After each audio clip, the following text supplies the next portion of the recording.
Salut à tous et soyez les bienvenus dans ce nouveau format de vidéo. Donc ça va être tout simple. Je vais prendre un passage de la Bible dans chacune de mes vidéos et je vais le lire. Et après, l'idée c'est de vous donner un petit peu mon interprétation, ma manière de comprendre le texte, pour tout simplement apporter un point de vue peut-être un peu différent de ce qu'on peut trouver habituellement. C'est vrai que certains sont assez rigoureux là-dessus. En gros, le texte, il dit ça et pas autre chose. Et moi, je pense que c'est tout l'inverse. Je pense que ces textes-là, c'est à chacun de les comprendre à sa manière. C'est plein d'allégories, c'est plein de paraboles. Et dès qu'on a compris ça, dès qu'on a compris que c'est que des paraboles, ça nous permet de débloquer une nouvelle manière de lire les textes. Et donc c'est pour ça qu'il ne faut pas être dogmatique, dans le sens où il ne faut pas se dire il n'y a qu'une seule manière de le lire, il n'y a qu'une seule définition à tout ça, et c'est celle-là. Forcément, on est humain, on est différent, Dieu nous a créés différents, et donc notre manière de comprendre les choses sera forcément différente. Ça fait partie de la vie, ça fait partie du monde, c'est comme ça. Donc aujourd'hui, le passage qui m'intéresse, c'est un passage vraiment connu. C'est Jean 14-34. Le fameux passage où Jésus dit « Aimez-vous les uns les autres ». Sauf que le passage ne dit pas que ça. Donc je vais vous le lire. Il est un peu plus complexe que « Aimez-vous les uns les autres ». C'est grossièrement ça, mais il y a des petites choses en plus. Je vous donne comme commandement nouveau « Aimez-vous les uns les autres ». Comme je vous ai aimé, vous aussi aimez-vous les uns les autres. Vous voyez, c'est un petit peu différent. C'est pas juste aimez-vous les uns les autres. C'est pas aussi bateau que ça. C'est je vous donne comme commandement nouveau, donc on comprend que c'est en plus de ce qui existe déjà.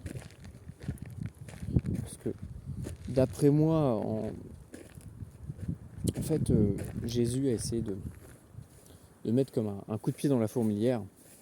Il a un peu révolu certaines choses et il a mis des commandements nouveaux grâce à, la nouvelle alliance.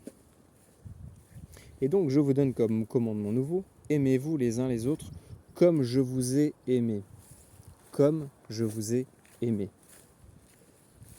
Alors là vous allez me dire, oui mais de toute façon, Jésus aime tout le monde. Aime ton ennemi. C'est bien connu. Et bien pourtant, si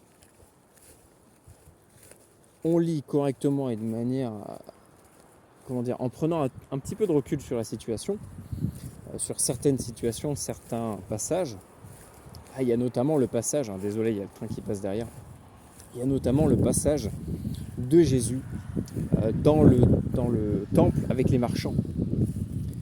Et là, on se rend compte qu'il n'est pas tendre avec eux. Il a beau aimer ses ennemis, parfois, d'après ce que cet autre passage fait comprendre, parfois il faut savoir bousculer ses ennemis et il faut savoir affronter l'adversité.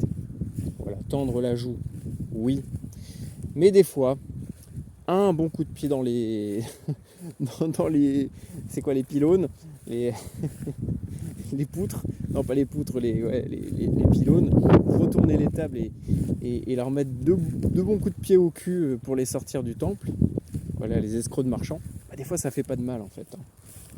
C'est juste la punition divine, on va dire.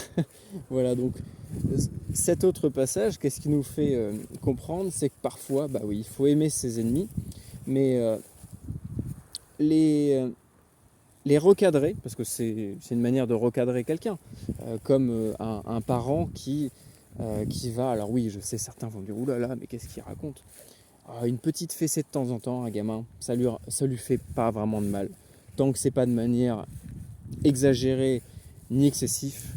Ça nous permet juste de comprendre que des fois on dépasse les bornes, tout comme eh bien Dieu des fois nous punit, oui. Mais c'est pas une punition dans le sens pervers, dans le sens où il va chercher à faire du mal pour faire du mal parce que ça lui fait plaisir de nous faire du mal, mais pour tout simplement nous corriger et nous faire comprendre que nous sommes dans l'erreur. Et c'est exactement ça. Et si Jésus nous demande de nous aimer les uns les autres comme lui nous a aimés, donc nous tous, hein, dans l'ensemble, il y a des pharisiens, il y a des marchands. Et on se rend compte qu'il est beaucoup moins clément avec des pharisiens et des escrocs, des marchands, des gens qui vouent des cultes, qui font des choses assez... et qui sont conscients de ce qu'ils font, plutôt que des gens de mauvaise fortune, je veux dire. Voilà. Comme le passage avec la prostituée, comme le passage avec plein d'autres personnes. On se rend compte que ces gens-là, même s'ils sont ils sont pas dans le bien, ils sont pas dans le... Eh bien, ils sont pardonnés beaucoup plus facilement que les gens qui sont vraiment des pharisiens. Pour moi, un pharisien, ça représente un peu, on va dire symboliquement, les bons faux croyants qui veulent se donner bonne allure, qui veulent toujours montrer que le meilleur côté d'eux-mêmes, comme s'ils étaient des anges ou des gens complètement parfaits. J'en ai connu. Et en fait, on se rend compte souvent que ces gens-là sont d'un autre côté très butés, très fermés, et ces gens-là sont des pharisiens. C'est ça que ça veut dire. C'est ça un pharisien. C'est quelqu'un qui fait croire que voilà, il est quelqu'un de très bon, mais d'un autre côté, il fait des choses mauvaises. Il en a conscience, mais il continue là-dedans. Et parfois, si on suit le texte tel qu'il est écrit, comme je vous ai aimé, aimez-vous les uns et les autres comme je vous ai aimé. Aimez-vous les uns les autres. Donc il faut s'aimer les uns les autres. Et parfois, corriger l'autre, c'est aussi une manière de lui montrer qu'on l'aime. Parce que quelqu'un qui est dans le mal, dans quelque chose de mauvais, qui fait quelque chose de mauvais et qu'on ne lui dit pas, qu'on ne le corrige pas, d'une certaine manière, on le motive à continuer à se faire du mal peut-être et à faire du mal aux autres. Et donc, ça veut dire qu'on ne tient pas à cette personne-là.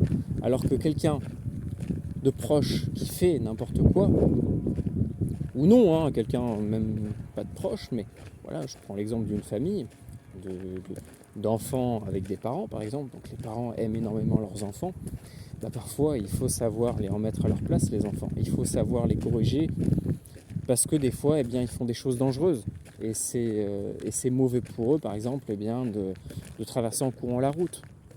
Donc sur le moment, ils vont pas trop comprendre pourquoi est-ce qu'ils prennent une rouste, mais en prenant un peu de recul, on comprend que c'est tout simplement pour faire comprendre à l'enfant qu'il a dépassé certaines limites et que c'est dangereux. Et parfois, il faut savoir faire attention, et des fois, il faut savoir prendre sur soi, il faut savoir se maîtriser ses pulsions, parce que c'est ça, un enfant, c'est une pulsion qu'il a, il a besoin de courir, il a besoin d'extérioriser tout ça, mais des fois, il faut savoir canaliser tout ça, sinon ça peut devenir dangereux pour un enfant. Si vous laissez un enfant faire n'importe quoi, il va finir à jouer avec de l'acétone, il va boire de la javel et ça va mal finir. Donc c'est pour ça que parfois il faut savoir être un peu incisif avec les gens qui font n'importe quoi, qui font du mal autour d'eux, ou qui sont hypocrites, parce que c'est ça en fait, un pharisien c'est avant tout un hypocrite, c'est quelqu'un qui fait semblant d'eux mais qui est tout l'inverse. Voilà. Donc moi ce texte-là, qu'est-ce qui me fait comprendre, et je l'ai compris il y a quelques jours en le relisant, je me dis mais en fait, attends, Jésus, mais il n'était pas sympathique avec tout le monde, il n'a pas guéri tout le monde, il n'a pas... vous voyez ce que je veux dire? Quoique guéri ici, mais vous voyez, des fois, il en a envoyé chez certains. Et si on doit s'aimer les uns les autres comme lui nous a aimés, ça veut dire que parfois, il faut aussi savoir remettre en place, à sa place, un pharisien, un hypocrite. Voilà. Et à l'inverse, il faut savoir pardonner aussi aux autres et aimer ses ennemis. C'est très important. Voilà, c'était tout pour aujourd'hui. J'espère que ça vous a plu. N'hésitez pas à me dire ce que vous en avez compris. Voilà, l'idée c'est d'échanger autour de tout ça. Et je vous dis à très bientôt.